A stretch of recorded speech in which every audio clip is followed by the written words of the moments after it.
जोंनो नाङा बड'लेण्ड इउनिभारसिटि।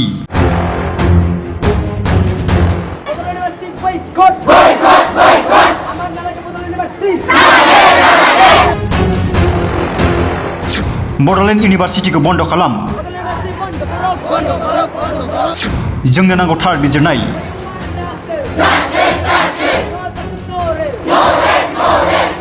अख्रां गोमख्रावजासे हसिख्रावदों फरायसा समाजा।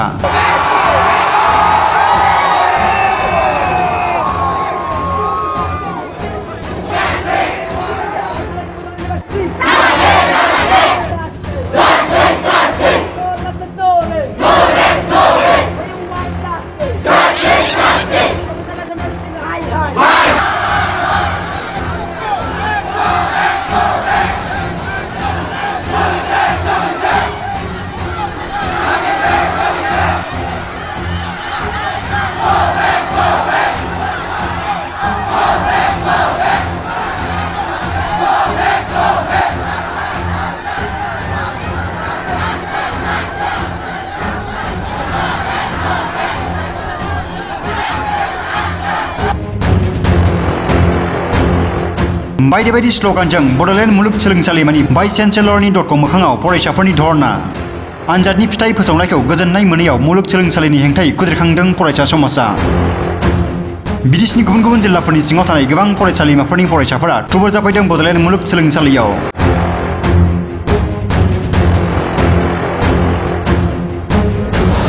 ओरैबायसा जादों जे जोंनि बड'लेण्ड इउनिभारसिटि जेराव जोङो दिनै थार्ड सेमनि रिजाल्ट होदोंमोन जोंना। बे रिजाल्टआव कि जोङो 12,395 जन स्टुडेन्टआ जोङो एग्जाम होदोंमोन, जेराव अनलि 3,000 जना पास जादों आरो 9,000 जन स्टुडेन्टआ बेक फैदों। बे ओरैबायसा रिजाल्ट मोनसे माने जाय जोंखौ सोमोनांथाव माने सोमोहोदों आरो ओरैबायसा गोमोदों जे जोङो जेराव माने नुफेराखैनो बिदि रिजाल्ट, जेराव माने गासिबो गांबा साबजेक्टआनो बेक फैजोबदों। जों गांनै गांथाम बेक फैनायखौ जों मानिनो हागौमोन, नाथाय जों गांबा बेक फैनायखौ जों बोरै मानिनो, जेराव जों दिनैसिम नुफेराखै, जेराव जोंना इउनिभारसिटिनि बिजाब गैया, जों फरायनो मोना बिजाब, जे जों बिजाब गैयाबादि जों बेखिनिखौ फरायनानै एग्जाम लिरगासिनो बा बिसोरनो नांगौ दिनैसिम गुबुन इउनिभारसिटिनो नांगौ 24% पास खालामना होयो, नाथाय जोंनि बड'लेण्ड इउनिभारसिटिनो नांगौ 34% बा 40%। बेखिनि पार्सेन्टखौ जों बोरै लाबोनो, जेराव बिजाबानो गैया, जों फरायनोनो मोना। थेवबो जों जाखिनिखौ फरायनांगौ बेखिनिखौ फरायनानै जा लाबोगासिनो। दा जोंनो नांगौ बेनो सारमोननिफ्राय जोंनो क्लियार रिजाल्ट नांगौ बा जोंनो सलिउसनखौ मोजाङै क्लियार होनांगौ सारमोना। बेखौ जानो बिथांमोना दासिम जोङो सिङाव हाबहैनायाव डिसिसन मोनसे लादों जे 20 मिनिटनि उनाव मोनसे डिसिसन होगोन। बे डिसिसना जेब्लासिम ओंखारा जों बे स्ट्राइक खालामनायखौ जोङो लाखिबाय थागोन आरो सोलिलांबाय थागोन। इउनिभारसिटिनिफ्राय बेनो खोथा होदों जे बिथांमोना जाखिनि प्रब्लेम जादों बेनि थाखाय मोनसे मेम'रेन्डाम बिदों। बे मेम'रेन्डामाव जोङो गासिबो प्रब्लेमखौ लिरनानै होनांगौ आरो बे प्रब्लेमखौ लिरनानै होनायजों लोगोसे बिथांमोना सल्भ खालामनो नाजागोन होनना बुंदों। गासैबो समावनो माने बिथांमोना बुंगासिनो जे जोंनो सल्भ खालामनो हागोन होनना बुंगासिनो, नाथाय ओरैबायसा बुंबाय जे जोङो फिदिं जागासिनो बिथांमोनजों। बिथांमोना जुदि इमान गोदोर मानसिबाथाय बुजिनाय मानसिमोनबाथाय जोंनि खोथाखौ बुजिगौमोन बा आरो इमान जुदि फिउचारनि गथ'फोरनि खोथा सानग्रोबाथाय बिथांमोना बुजिनांगौ आरो बेखौ, आरो जोंनो सलिउसनखौ होनांगौ। फरायनो थाखाय भुल जादों, बे भुल जागोन, मानो होनबाथाय गासैनिबो रिजाल्टआ सेम जाया बा बेयाव टेकनिकेल प्रब्लेम बिथांमोना खोथा इसु होदों। टेकनिकेल प्रब्लेम बा जोंनि कलेजावनो नाय, आंनि बरमा कलेजावनो होननो थाङो आङो, बेवहाय जोंनि डिपार्टमेन्टनिफ्राय बेवहाय मानसिया एबसेन्ट जादों। बे एबसेन्टआ ओमफ्राय दिनैसिम नट क्लियार होनासो ओंखारबोदों, एबसेन्ट होनानै ओंखारबोआखै। बे मा खोथा होमबा? जोंथ' बेखौ मानिना लानो हाया बा जोङो गांनै गांथाम माबाखौ जोङो बेखौ पेपारखौ मानिना लानो हागौमोन, खिन्थु जोङो जिर' फैदों, माने जिर' फैजोबदों माने गासिबो। आं बरमा कलेजनिफ्राय। दिनै जोंनि बेवहाय जोङो गासै कलेजखौनो जों नाजादोंमोन। बड'लेण्ड इउनिभारसिटिनि आन्दाराव जिमानखिनि कलेज दङ 42टा बा 47टा कलेज गासिबो जोंनि बेयाव गेदेर जानो नाजादों। जोङो गासिबो जों बेखौ इउनिटिखौ लाबोनो सानदों जे जों स्टुडेन्ट्सनि पावारखौ देखायनो नाजादों। जों जुदि जोंनि थाखाय जोङो गसंनो हायाबा जोंनि थाखाय सोर गसंगोन? जों सोरनि सायाव आसा खालामनो थानो? बेनि थाखाय जों गसंथानो गोनां जादों। बेखिनियानो। जों सोमावसारनायनि जाहोना बेनो जाबाय जोंना रिजाल्टआ मोजां नङा। बेनि जाहोना जाहैबाय बिथांमोना जोंनि रिजाल्ट माबाखौ जोंनि जा आनजाद लिरनायनि फिथाइ बेखौ बिथांमोना मोजाङै फोसावनो हायाखै आरो बिथांमोना मा टाइम बायदि फोसावनो हाया, बे मोनसे। आरो बिथांमोना गोबाङानो सानदों जानांगौ माने फरायनि थाखाय फराया नालाय फेल जादों, नाथाय बिदि जायोमोनब्ला जुदि गासै साबजेक्टआवनो मानो बेक फैजोबनांगौ, फेल फैजोबनांगौ, बिदिथ' जानो हायाना। बियो मोनगोन 10, 5 ओरैबाबोथ' मोननांगौमोन, नाथाय मानो गासैयावबो बेक फैदों? बिथां लादु सिंआ बे बड'लेण्ड इउनिभारसिटिखौ बिथांनि सम्पति साननानै लादों नामा बिथाङा?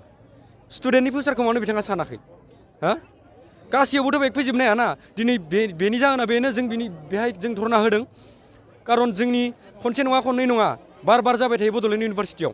बेनिखायनो जों स्टुडेन्टफोरा एसे माने लोगो नांलायनानै जमायै बे दिनैनि बे हाबाफारिखौ लानाय जादों आरो जोङो बेबायदिखौ सहायबाय थानो हाया खारन जोंबो स्टुडेन्टसो जोंहाबो मोन्थाय दङ जोंहाबो राइट्स दङ थार फिननायखौ जोंबो मोननांगौ आरो लोगोसेनो बड'लेण्ड इउनिभारसिटिया लाडुसिङा थाबैनो जोंनि बे खुद्रिसारनायखौ मानिनानै लानांगौ आरो बिथांमोननि खामानिया फिक्स जाया मोजां जाया गासै खामानियानो माने मा टाइम बादियै जाजोबा बिथांमोनहा लेट जाबाय थायो आरो लोगोसेनो जों लुबैयो बिथांमोना जेन जोंनि जा लुबैनाय हास्थायनाय बिथांमोना गनायनानै लायो आरो आनजादनि रिजाल्टखौ गासैनिखौबो खनसे रिचेकिं खालामनो थाखाय आं गासै साबजेक्टआवबो बेखौ खावलायो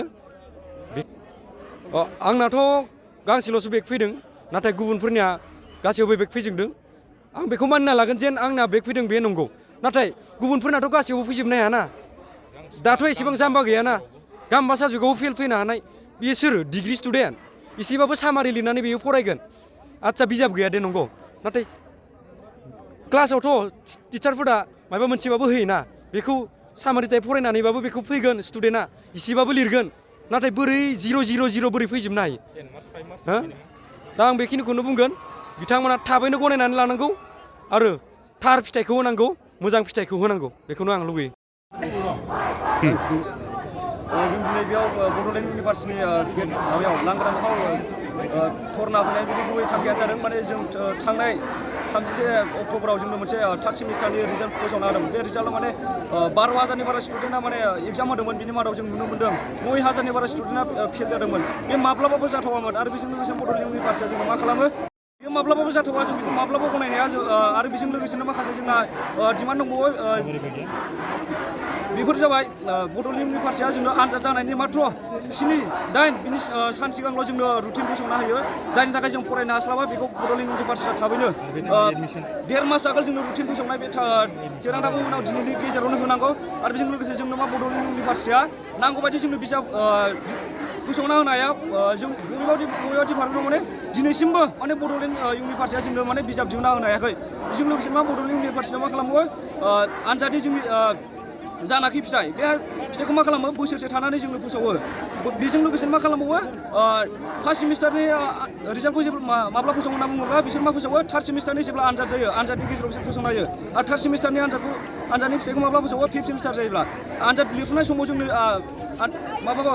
फिथाइखौ फोसावनो हागोन नाथाय आनजादनि फिथाइयाबो ओरैबायदि गाज्रि फोसावनो हागोन जायनि थाखाय माने मोजां फरायनाय फरायसाफोरा माने आनजाद लिरनायाव ओरैबायदि माने